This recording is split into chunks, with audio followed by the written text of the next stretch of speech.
We can start whenever. It's okay.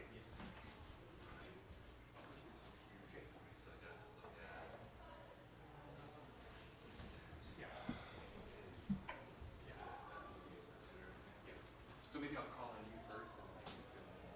Okay.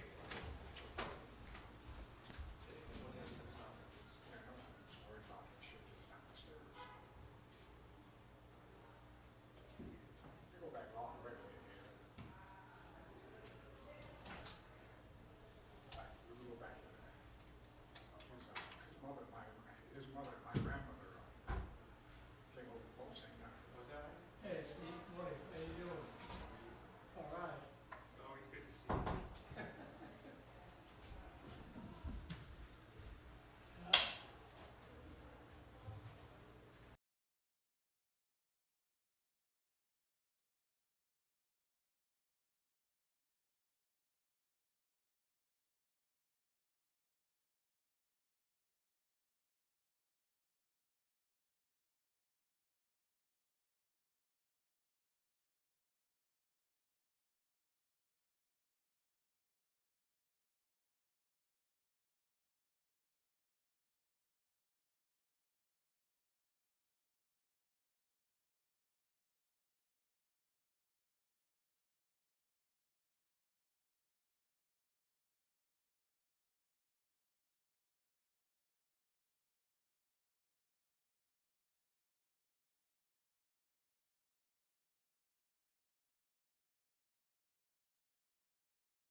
Namanda, namanda, namanda, namanda, namanda.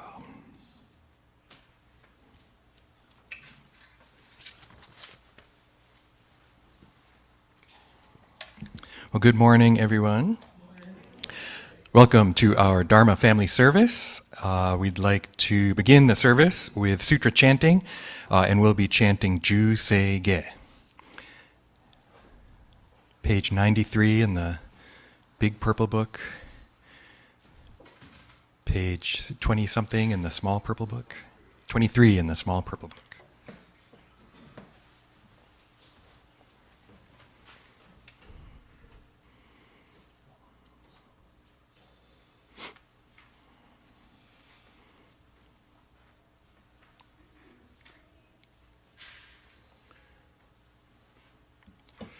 Namanda, namanda, namanda, namanda.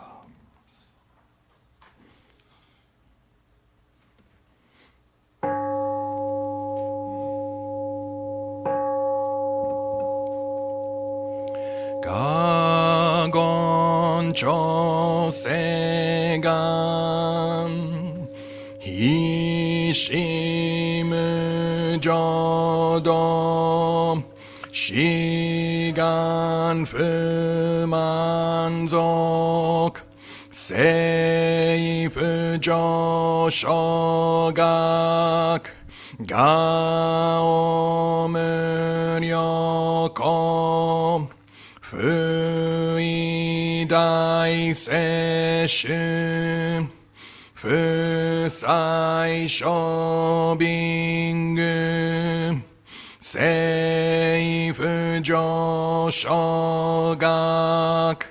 Gashi jobutsudo Myosho chojippo Kukyo mishomon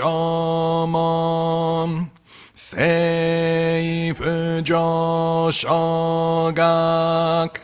Ryokujin shonen Joeshu bongyo Shigumu jodo Isho tenin Jinniki endai ko Fushomu saido Shoujo san kumyo Kosai shuyakunan Kaihichi egen Meshikon moan Heisoku sho akudo Tsudatsu zen shumon Koso jomanzok Iyoro jippo Nichigatsu shujuki Tenko onpugen Ishu kai hozo Koseku dokuho Jo dai shuchu Seppo shishiku Kuyo isai butsu Gusoku shutoku hon Ganne shitsu joman Tokui sangai o Nyobutsu mugechi Tsudatsu mi fusho Gangaku erik Toshi Saisho Son Shiganya Koka Daisen Okando Kokusho Tenin Tolchin Myoke Namandabu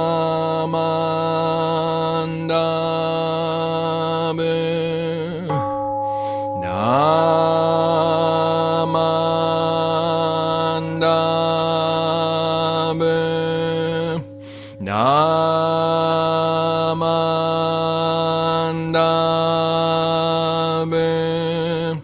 Namandabu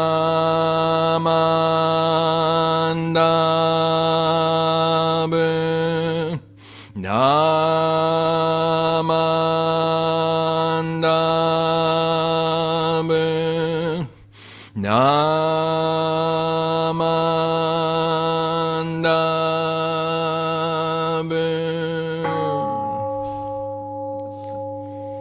Ganni Shikudoku Byodo Seisai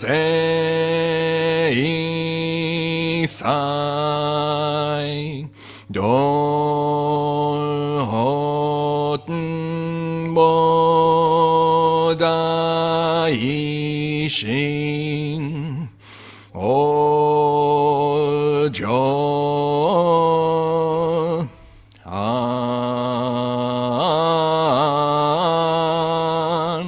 Dakok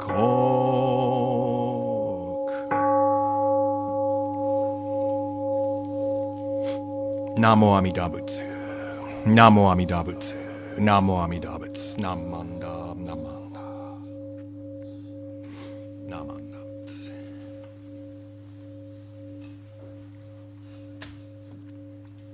We're going to do Gatha now or later? Later? Okay, what do you want to do? Okay, we're going to do an old Gatha apparently. In the small purple book,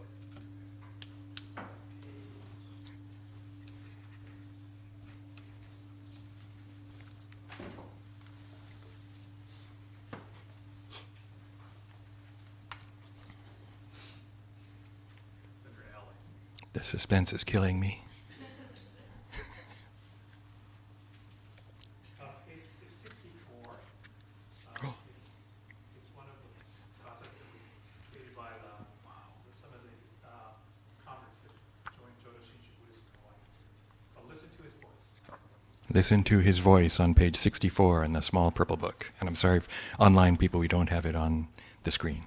So you can just listen to me and Steve.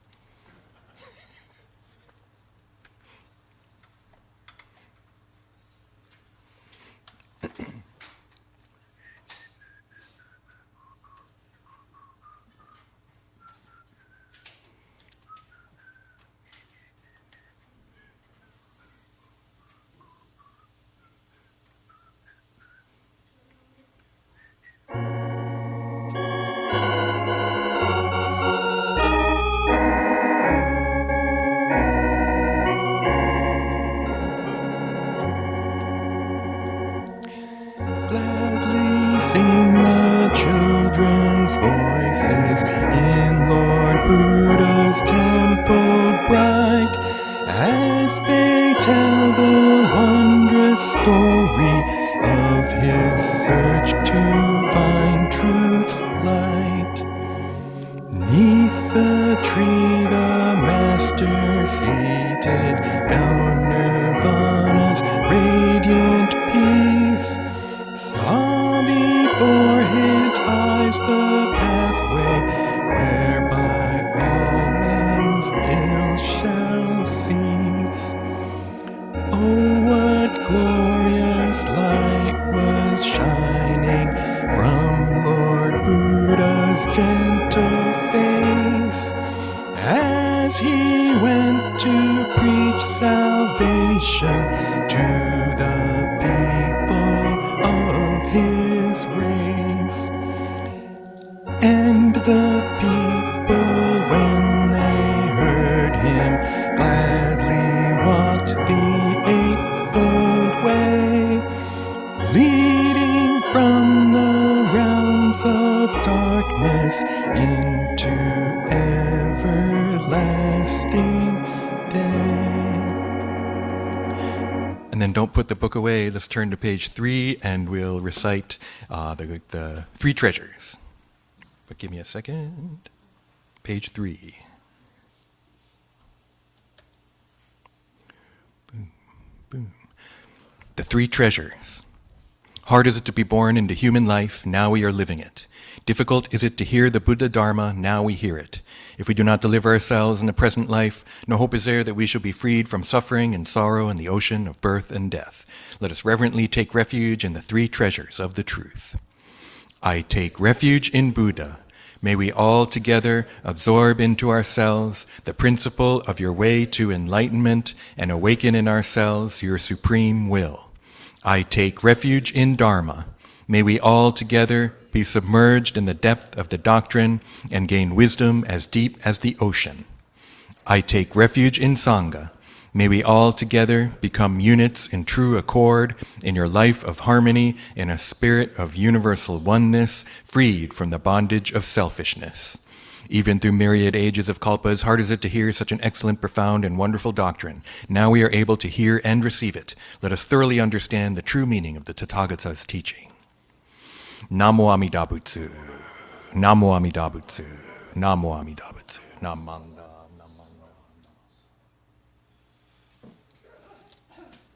Okay.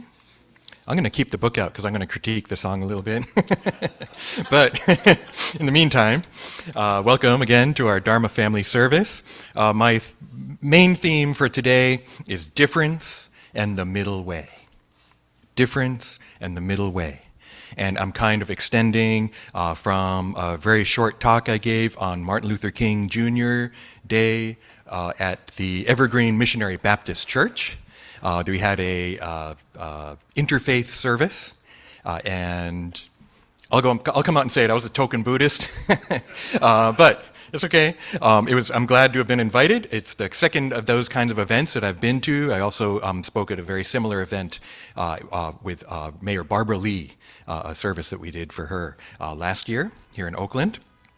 And also, February coming up is Black History Month. I hope it's still going to be Black History Month.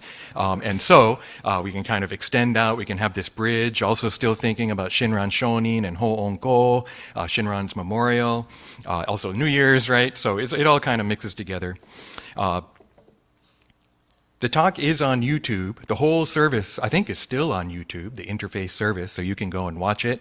I just put a really brief snippet of it on my YouTube channel. I'm trying to put out one YouTube video a week on my Gyokyo channel. So I think I need to put that on Constant Contact. We'll send out an email from the church with the address, so you can look there, you can subscribe, you can watch the videos, you can like them, you can watch them multiple times, and so I get views, right? Getting views on your videos is such an important part of life these days. I'm being sarcastic, but it's partially true.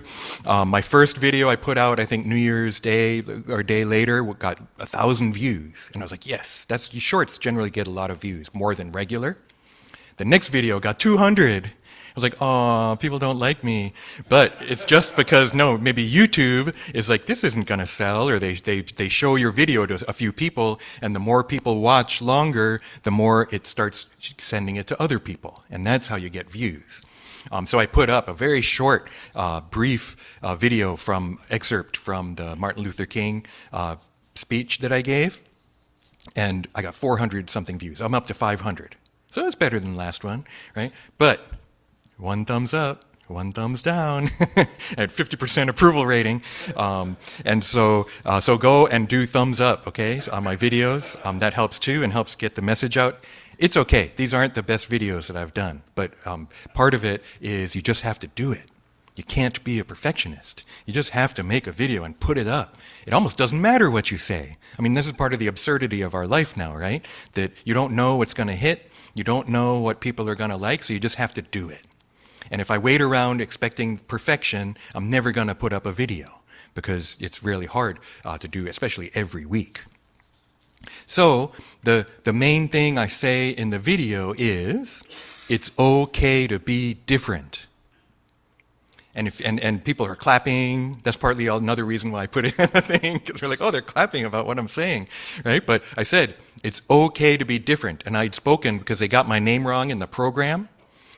It was Harry Bridges, Reverend Harry Bridges, right? And so I said, I'm singular, Harry Bridge. I don't have the S, but it's okay. I didn't want the organizers to feel bad because it allowed me to get a chance to bring up Harry Bridges, who was a famous labor leader. His wife was Japanese American. They tried to get married in Nevada in the 1960s and were denied. Illegal. Miscegenation. You can't have interracial marriage, right? And so they weren't allowed. So he sued and got the law changed. Yes. Right? So my near namesake, I'm really proud of that for him. And so it allowed me to kind of introduce myself because I'm multiracial. My father was white Anglo-Saxon, my mom was Japanese. But for that audience, I pointed out too that my mom wasn't Buddhist, she was Seventh-day Adventist. And there were Seventh-day Adventist people there, and some of them I'd already talked to before, right? So it was kind of neat to be able to introduce, that's me. I'm this mix of different things. And you expect, oh, your mom was Japanese, she must have been Buddhist or Shinto, and your dad must have been, Christian or whatever. Nope. My dad was nominal Christian, never went to church maybe his whole life. My mom was Christian, even though her family is Buddhist. And when I go back to the home village in Japan, it's Buddhist, right? And we have a family temple and everything. So just thinking about that, and I didn't follow up on that, and it was improvised, and part of me wishes I'd improvised more of my talk, because that's more how I am, but I was kind of nervous, so I wrote it all out, and I kind of read the talk, right? So, but that got me thinking, I want to expand on it. It's okay to be different.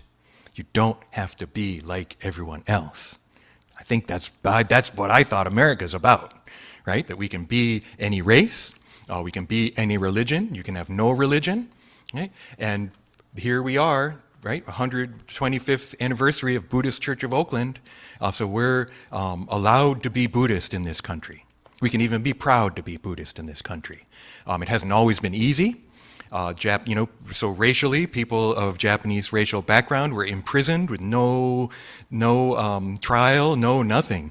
Right? And a lot of it was discriminatory against Buddhists. Buddhists got it hit harder, right? We know now from Duncan Williams's work in American Sutra. And so, with that history, I'm kind of happy that I was able to be at a Black Baptist church, right? And say it's okay to be different and have people almost roaring in approval.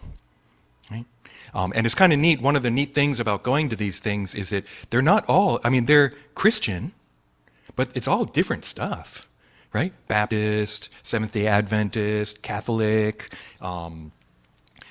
religious science, which maybe wouldn't line directly with Christianity, but it has that in it. And also there was rabbi there. Right? And so it was nice to be able to be in that kind of environment. There's more hugging and hand-holding than I'm comfortable with, but it's okay. I'm definitely a little more Japanese than that. And it's like, do we have to touch? It's like, I'd rather bow, and do we have to hug? We have to hold hands, but okay. So that's part of the discomfort for me, right, is that having to do that, right? Being in a different environment like that. But it's also good, I think, right? It's good to be with other people and with people of different belief. And I respect them, they respect me, and we're good. We can get along. Right? So I was thinking, we all came out of Africa. I hope that's not a controversial statement, right? And I looked it up. We're all one in a way. We all come from the same roots, but it's 250, 300,000 years ago, That's a long time, right? It's almost inconceivable. We can think of dinosaurs millions of years ago, right? But then humanity emerging, right? And emerging out of Africa, right? That hundreds of thousands of years ago. So I can think back pretty far. I'm comfortable with 2,500 years ago, because that's Buddha.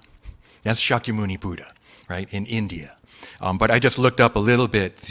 Can we go farther back than that? Yes, Mesopotamia, right? And so Mesopotamia is what, 10,000 BC, 12,000 years ago? And people, there's these stamps that they use, and agriculture, and that civilization is beginning, the cradle of civilization. Ancient Egypt is another one. I just did this on Wikipedia, so it's not like I'm really smart or anything. But ancient Egypt, 3,000 BC, 5,000 years ago, right? So these civilizations, right? And then ancient India is another one. And so Buddha is 2,500 years ago, but it goes further back than that. The Vedas and, right? China, too, ancient China. Into at least 2,000 years ago, more like 2,500, right? So we have these amazing cultures that developed, right? And that, but ultimately coming out of Africa. So thinking about it in that way was kind of interesting to me. Now Shakyamuni thinking about it's okay to be different. I mean, that message, it could be difference, it could be diversity, it could be equality, right? I think there's different ways to kind of understand this. And if we think about Shakyamuni Buddha 2,500 years ago in India, the culture he lived in had the caste system.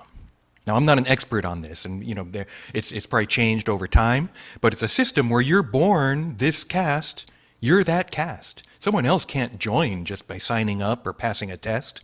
It's like you're born into that and you die, that's it. You're stuck. And if you're at the top, maybe you're happy. You're at the bottom, you're kind of stuck there. So this caste system is just part of the culture, but Shakyamuni comes along and says, that's not what, so the Brahmins are the highest level, right? And so he says the true Brahmin isn't born into it. The true Brahmin has awakened to the truth. So part of Shakyamuni's message is that we're not bound by our birth. We're not bound by caste, by race, by social status, right? That anyone can encounter this truth. And I think that's later Mahayana says, all beings have Buddha nature. All beings can attain Buddhahood, right? So this kind of radical equality that Shakyamuni taught, right? Now, not all Buddhists necessarily actualize that throughout history. Some of them, I think, tend towards the other direction and discrimination, right? But to me, the part of the core of Buddhism is this kind of radical equality, right? That Shakyamuni taught against the standards of his time. And caste is alive and well in Silicon Valley, in the United States, in India, probably all over the world, right? And we can find it in our own cultures too, this kind of racial stratification, right? Stratification, you're born this way, that's it. Now Shinran Shonin is another one, so he's the founder of our school, Jodo Shinshu, and the people online can kind of see the scroll behind me here. We had the scroll of his life up for Ho'onko. Really, really important. And I believe that he also felt this way.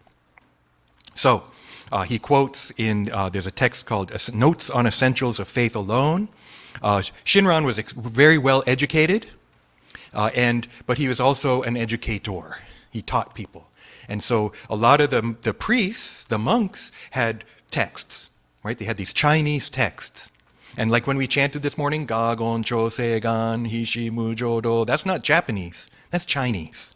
We're chanting Chinese with Japanese pronunciation. And the monks could, I think, really even speak Chinese, a Japanese kind of Chinese to each other. And they could read it and write it. But you can also read it in Japanese, kambun. You can read it out of order and put the Ichi-ni-san, the 1, 2, 3, and read this one first, and then jump to this one and back to this one and write in the pronunciation in Japanese. So that's something Shinran did too. So he presents a text from another text, And then he translates it into Japanese. That's the notes. So Essentials on Faith Alone is from one of Honen's other disciples. And then Shinran, wanting to explain it to the everyday people who are probably illiterate, actually, he explains it in Japanese. So when you try to read it in English, it'll be like this. Like A means A. Duh, I know that. You just said that. But the original is a Chinese A is this A in Japanese. So when you understand it's going from Chinese to Japanese, it makes more sense. So let me read one of the passages, the Chinese passages that he's reading. It's from someone named Fa Zhao, who is known as the second Shan Dao, one of the Chinese masters, about Amida Buddha. That Buddha, in the causal stage, made the universal vow. When beings hear my name and think on me, I will come to welcome each of them, not discriminating at all between the poor and the rich, not discriminating between inferior and highly gifted, not choosing the learned and those upholding the precepts, not rejecting those who break precepts and whose karma is profound. Solely making beings turn about and abundantly say the Nembutsu, I can make bits of rubble change into gold. So this is a Chinese master saying, Amida Buddha does not discriminate. If you're a high-level monk as opposed to a peasant, he doesn't take the monk and then leave the peasant. Anyone. Right? And I think for any kind of distinction we can make, Amida Buddha embraces all. And so this is a wonderful passage. There's actually a book by Tai Uno called Bits of Rubble Turn into Gold. This is what he's using. This is the proof text for that. So then Shinran comments on it. Not much the translation stuff, but he's commenting. And this is part of his notes. When such shackled, foolish beings, the lowly who are hunters and peddlers, thus wholly entrust themselves to the name, embodying great wisdom, the inconceivable vow of the Buddha of unhindered light, then, while burdened as they are with the passions, they all attain supreme nirvana. Shackled describes us, who are bound by all our various passions. The passions refers to pains which torment the body and afflictions which distress the heart and mind. The hunter is one who slaughters many kinds of living things. This is the huntsman. The peddler is one who buys and sells things. This is the trader. They are called low. Such peddlers, hunters, and others are none other than we, who are like stones and tiles and pebbles. So really interesting to me, right? Hunters and peddlers. Hunters were discriminated against because they took life. Ancient Japan, before Meiji period, meat eating, I think, was looked down on, even though people did it. And the people who fetched the stuff, even fishermen too, right, are considered lower level. And you kind of want to keep away from them. Don't associate with those people, but I'll buy some fish from you. Right? I'll buy some meat or get some meat from you. Peddlers is interesting because merchants weren't yet a class. Right? It was nobles and warriors and peasants. The peddlers, the merchants don't emerge until later. I think Osaka and Renyo is kind of part of that, and there's this new class emerging. But at Shinran's time, they're considered low-level people who are selling stuff, going around selling stuff. And so, he talks about them, and it's so... he talks about them, and the best part is, he says, ultimately, that's us. This is me, right? He's not, that's such an important part of Shinran, that he identifies with these people who are being discriminated against, right? At the same time, pointing out that Amida does not discriminate, right? Amida does not discriminate against such people. So, from both of these passages, I think we can see, right, that a big part to me of Buddhism is this rejection of discrimination, right? This rejection of only taking in certain people, rejecting others. There's one other thing I'd kind of like to talk about. I think we can see kind of both sides, and part of my feeling with this diversity and difference and acceptance of difference, there is with the middle way too. Right? And so one aspect we find in the Amida Kyo, which we haven't been chanting much at church since the pandemic, but there's a part that goes byaku shiki byakko, haku shiki hakko, and it kind of like repeats itself a few times. And in English, it's like red lotuses giving off red light, blue lotuses giving off blue light, yellow lotuses giving off yellow light. And I think some people, we can see this as these are the lotuses in the Pure Land. Right? And a kind of acknowledgement of difference. Right? The red lotus doesn't have to give, they don't all give off the same color. The red one gives off red light, the blue one gives off blue light. And so we have that one aspect of this kind of acknowledgement of difference.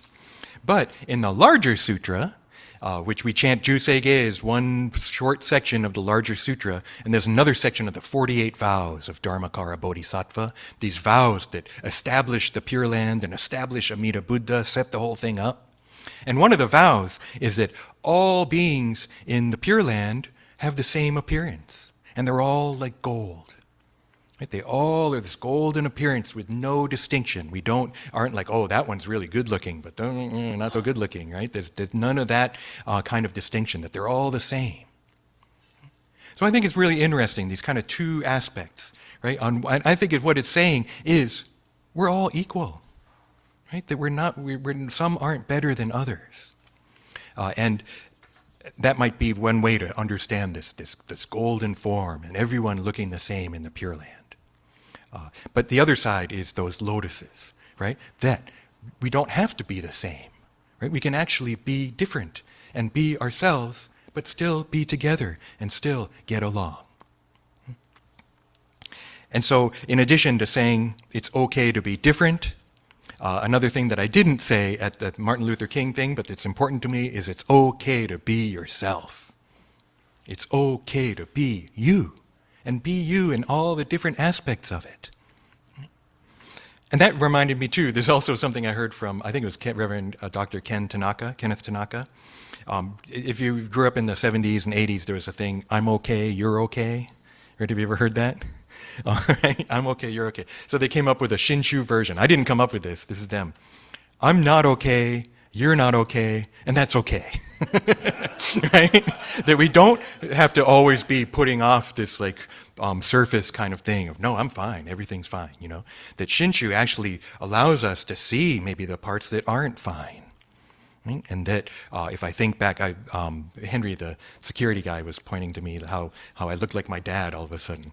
Like he saw me in the parking lot and he's like, you look like your dad today. Because he's seen pictures of my father, never met him, but seen pictures. And I don't know, just when I think of, how I treated my dad and how I treated my parents, and if I could go back and do it again, I would try and do it different, right? I'd try and have more appreciation for them. I would try and take care of them better. But at the same time, that was us. That was our circumstances. That was me. That is me in a way, part of who I am, and it's okay. Right? That in a way it's not okay if I can be critical of myself, but from Buddha's eyes, it's okay. You're okay as you are. Right? And each one of us in our difference. So ultimately, that thing about the tiles, right? Bits of rubble change into gold. And Shinran says, like stones and tiles and pebbles. So I think the way that Dr. Unno, I think it was Tai Unno who told us, a group. At a temple, the roof is made of these roof tiles, right? And they're made from sand and molded and everything. And at a temple, an old temple, they're starting to fall off, breaking. Right around the edge of the temple are these stones and tiles and pebbles, just this kind of rubbish, right? Kind of around the temple. Not the beautiful, pure tile on top, but this kind of garbage at the bottom. That's us. And Amida turns it into gold. Right? Amida turns these tiles and pebbles, bits of rubble, turned into gold by Amida Buddha, the power of the primal vow. So, so much more I wish I could say. Still kind of thinking through this stuff. doesn't seem radical to me, but it's becoming radical, unfortunately. It's hard to believe. One problem is like Animal Farm. All the animals in the barnyard are equal, just some are more equal than others, right? That equality by itself doesn't always do it, right? We can say people are equal, and yet people are being treated differently, right? But some people aren't even talking about equality anymore, right? Some people, unfortunately, are pushing agendas where we're not equal by any means, and there's definitely a hierarchy.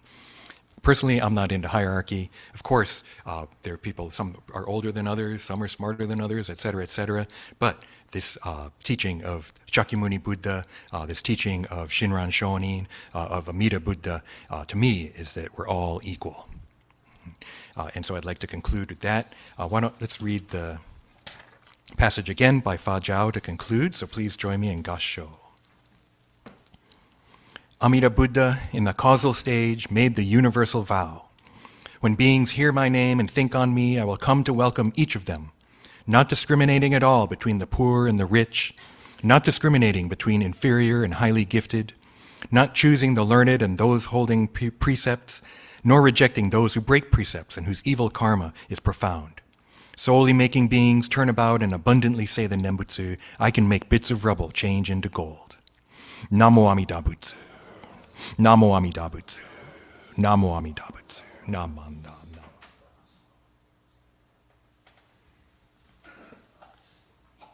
Do you want to do another Gatha, or we want to do announcements first? Let's do announcements first. So Stephen Terasaki.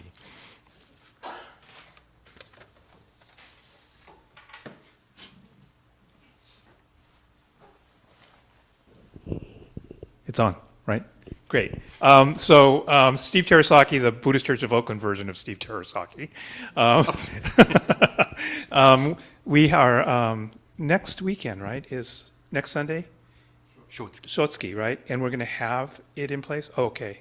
So next weekend, Shotsuki. Right. Then during that week, we're going to be putting back the stuff. And then general meeting is when we'll be all together. Okay, got it. So in next Sunday will be Shotsuki for February. And in that week between the 1st of February and the 8th of February, we will receive all the restored pieces of our Onaijin, and they'll be put in place. So for the following Sunday, which is February 8th, we will actually, will you do some level of accepting all the renovations for that service? Yes. Okay. So we're going to celebrate the renovation of our Onaijin in as part of the work that we're doing for the 125th anniversary. So please make sure you put those dates down, because I'm sure it's going to just be really beautiful. When we restored the Onaijin as part of the 100th anniversary, it was amazing that the difference that happened. One of them was the front, the Maijoku table here up front. That they painted it all out. It was amazing to see it coming back from Japan that way. Anyway, that's the annual general meeting. We encourage you all to come. There'll be service, and then we'll have a business meeting for all the members of the Buddhist Church of Oakland. So please do come. And then after that, we'll have our New Year's party. So please come and join us in celebrating 2026. In anticipation of our 125th anniversary, we also are dedicating our 200 Plus Club program for all the benefits of that will come and be part of the 125th anniversary. So board members are still selling tickets. They're $100 a piece. The program is that for every month that you have a ticket, there's a $300 awardee, a $200 awardee, and a $100 awardee. And your ticket gets put back in the popper for the ability to pick again. And at the end of the program, we have a $3,000 and a $2,000 and a $1,000 awardee. So it's better than Lotto. I had some of my business colleagues do the little math calculation, and they said, "Of course, we need to participate in this and not try to play Lotto." So those are the things that are happening at BCO. There's a Dharma chat afterwards, right?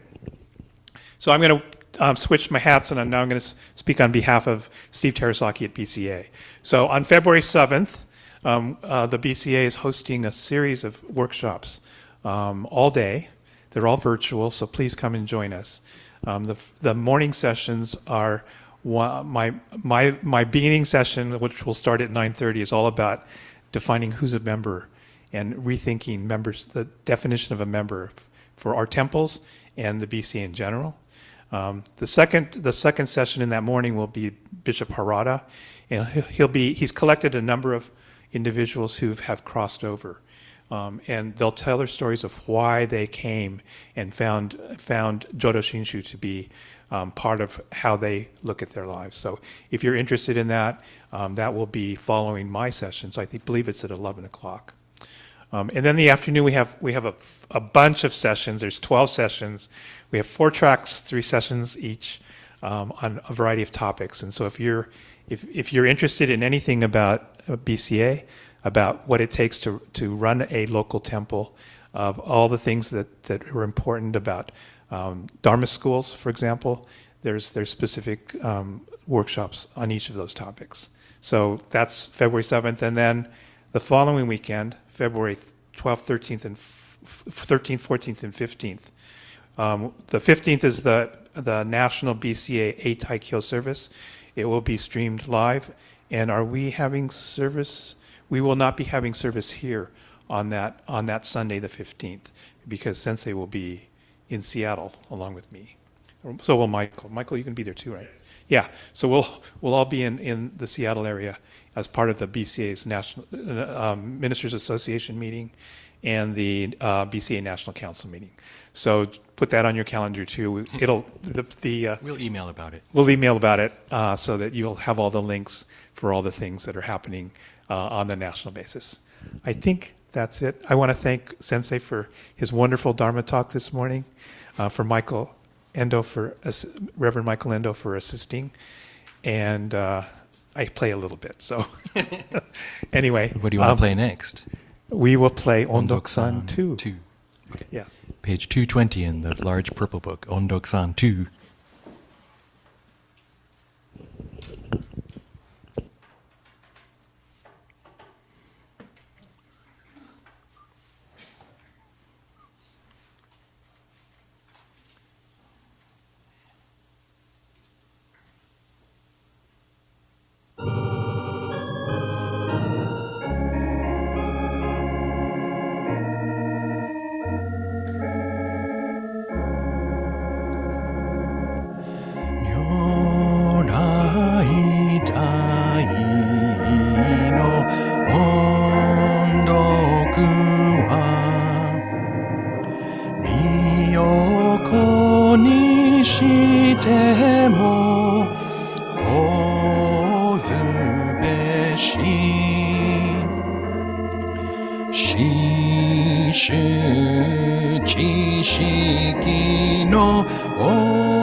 Namo Amida Butsu.